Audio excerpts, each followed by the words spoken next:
For this spotlight, allow me to introduce the first large dinosaur on this list. So far, for the spotlights, it's only been medium-sized dinosaurs, but now we're going big. And the first one? Probably the smallest of the large.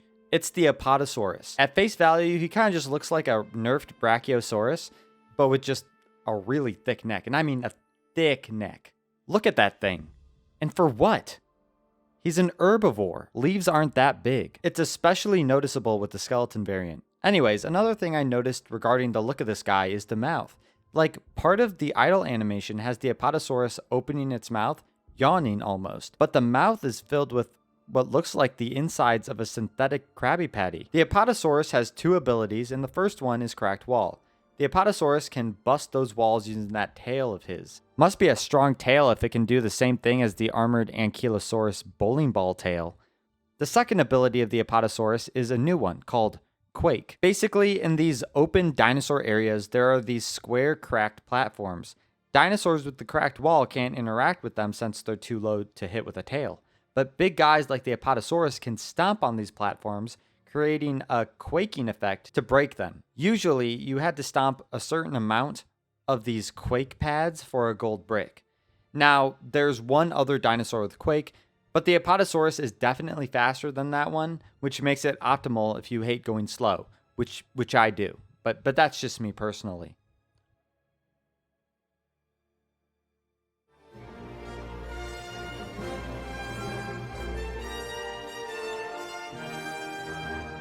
Remember Tourist Sam? Remember how elated I was about his inclusion in this game through DLC? Well, what if I told you in that same DLC, Tourist Sam had a partner in crime? Oh boy, am I sure happy about this, I say sarcastically. Tourist Emma is another guest at Jurassic World, presumably when the dino droppings hit the fan with the Indominus Rex. Now, unfortunately, Tourist Emma doesn't have a camera like Tourist Sam. I guess they left the memory preserving to him. But hey, I'm assuming Tourist Sam and Tourist Emma came to Jurassic World together. There's no way of knowing if they know each other at all. But hey, they do seem to share their first name, Tourist. But since Tourist Emma doesn't have the photograph ability, what does she have to offer? Surely something, since she outranked Tourist Sam, my goat. Well, she does have things to offer with her two abilities, and one is new. Firstly, she has the glass ability, which is something we saw first with Kathy Bowman. Her new ability is yet another one we've seen in other LEGO games, agility. Pretty frequently, you can find these blue and pink bricks. They can be propped over fences or be in the form of poles sticking out of the wall, among other configurations. Additionally, if you see a blue and pink circle on the ground, it's the game telling you that you need someone who can jump higher than the average character to reach the thing you're meant to jump onto. Those with the agility ability, which is pretty much every adult female character, can interact with those blue and pink bricks or blue and pink circles to reach new areas. So, congratulations, Tourist Emma. You may be completely unneeded in this roster, but at least you made me explain one of the most essential abilities in this game in your segment. God, I hate you.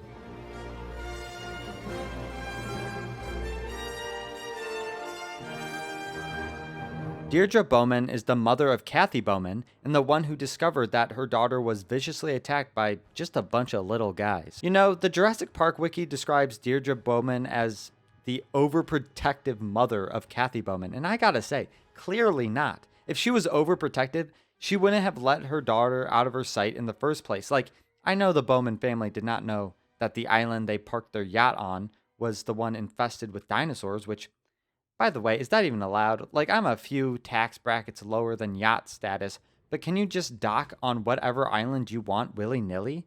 I wouldn't think so. But enough about rich people things. Deerra Bowman has the same two abilities as our favorite character, Tourist Emma. Glass and agility are both solid ability choices for Deerra Bowman based on her limited screen time.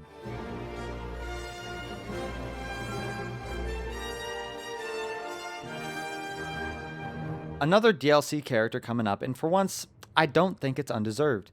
This is Karen Mitchell, wife of Scott Mitchell, mother of the main two child characters in Jurassic World. Unlike her husband Scott, she played somewhat of a role in the film.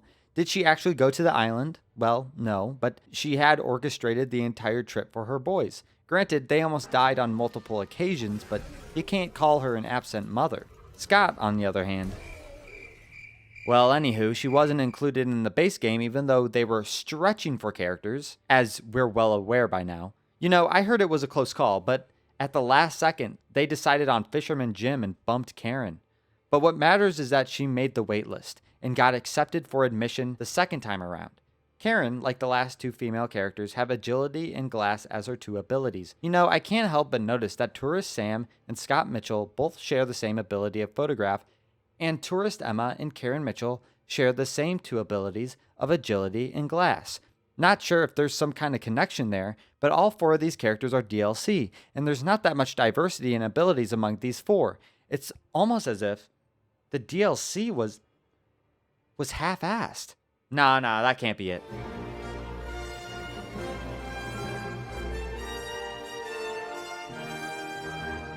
I'm not going to sugarcoat it. This is probably one of, if not the most annoying character in the entire franchise. And that's not just me being mean, though that may play a role. No, it's pretty agreed upon by most of the fan base. Some people have said other characters are more annoying, but Amanda Kirby is at least in the top 3. She doesn't really contribute much to the rescue mission of her son. Everyone would be better off if she just stayed home. Maybe Udesky would avoid being used as bait. And the audience watching the film would be better off too. It's mostly because she screams and screams and screams. Screaming, you say? Well, that just happens to be one of her abilities with the glass ability. In fact, I think the glass ability is in this game specifically because of Amanda Kirby. No one does it like her, and that's the god-honest truth. Her other ability is, of course, agility, but at this point, I don't even think I have to say it. Also, Amanda Kirby gets 2 variants. One in the clothes she wore while on the island, and a dinner variant for when she pretended to be rich. Ugh, another reason to hate her.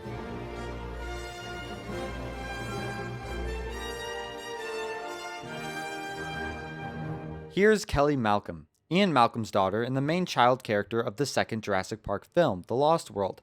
I'm not a fan of the notion to always have at least one child in the main cast. I get why they do it, to get kids in seats for the movie, to sell toys, but they don't always make sense to be there. The Lost World, like the first Jurassic Park film, was based on the Michael Crichton novel of the same name. While the first Jurassic Park film followed the book for the most part, The Lost World did not at all.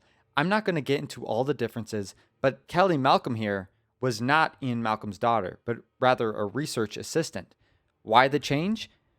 Maybe to make Ian Malcolm care more about her safety? But that implies that if she wasn't his daughter, he wouldn't care if an 11-year-old lived or died on a dino-infested island. Naturally, Kelly Malcolm has agility and glass as her abilities. Now, remember how I said Amanda Kirby is probably the reason why the glass ability is in this game? Well, I feel the same way with Kelly Malcolm and the agility ability. I mean, Kelly Malcolm is the only character in the franchise who's an actual gymnast. And I would be remiss if I didn't mention the infamous scene where Kelly Malcolm does a whole gymnastic performance before kicking a Velociraptor out a window and making it fall and impale itself onto spikes below. You know, it sounds even more ridiculous when I say it out loud like that.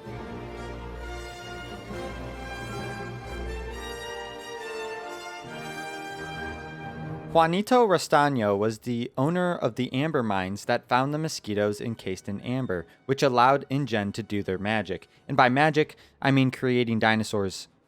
And, well, I mean, I think we know the story. Juanito here is a guy who specializes in amber, so one of his 2 abilities somewhat puzzles me. Both of his abilities are new to the series, by the way, but let me introduce the one that makes sense first. The first ability is the dig ability. You see mounds of dirt on the ground, and those with the dig ability will pull out a trowel and, well, dig. The second ability is the bone ability. Now, building is a common activity, especially in LEGO games, but in LEGO Jurassic World, you will sometimes see white bricks that resemble bones. Only those with the bone ability can build those bones. What those bones, oh my god, I'm saying bones way too much. What those bones can create can be anything. A bouncer, a ladder, maybe just a straight up reconstruction of the dinosaur. I think the reasoning behind who gets the bone ability is that the character in question has a deep understanding of dinosaurs and is able to configure the bones in such a way that will make them stick together. The problem I have with Juanito having this ability is that he's just not a dinosaur guy. He's an amber guy. But there's no amber ability in this game, only amber bricks, 1 per level, 20 total. But hey, you probably know that.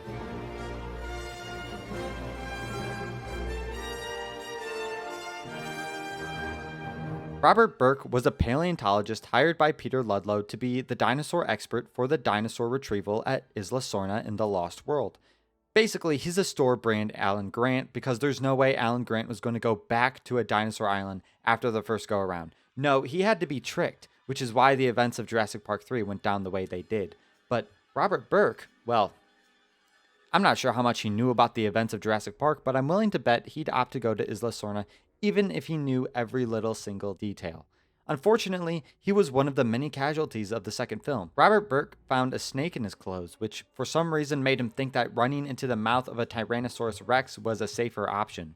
Burke's death was actually pretty memorable despite how stupid he was, as it was his blood that flowed down the waterfall right in front of the main cast after their escape from the Tyrannosaurus Rex. Robert Burke had the same abilities as Juanito Rostano with Bone and Dig, but this time the bone ability makes sense since he's a paleontologist.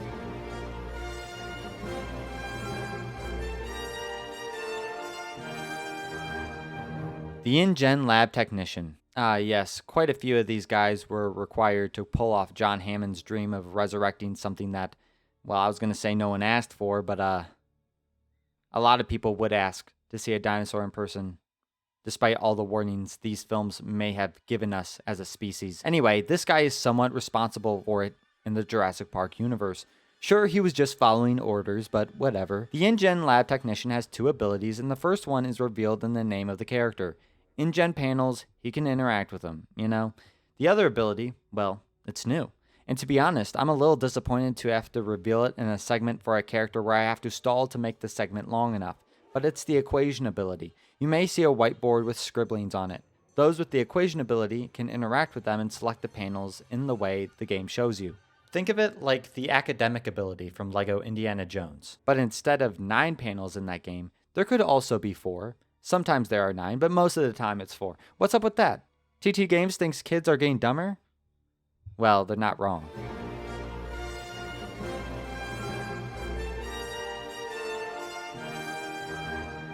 Oh boy, yet another DLC character that barely needs to be here.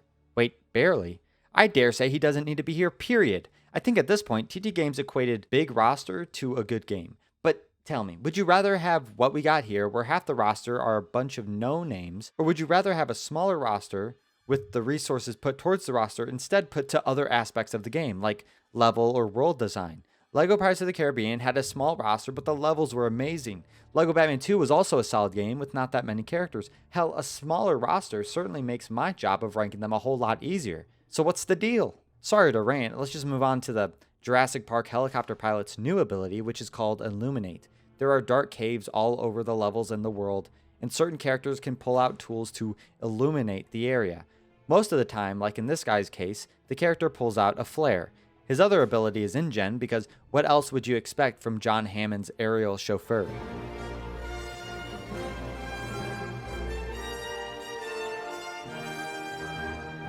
What in the Jeff Bezos? The in-gen harbor master is the guy who mastered the harbor at the time of the San Diego incident in the Lost World. Little fun fact, since TT Games is a British company, if you have the game set to British English as the language, the harbor in this guy's name would be spelled as Harbour instead of the Freedom Way without the U. Listen, you can probably tell from my accent that I'm an American, and you know, while America does have a lot of things wrong, omitting the U on words like harbor, color, etc. is one of the few things we did right.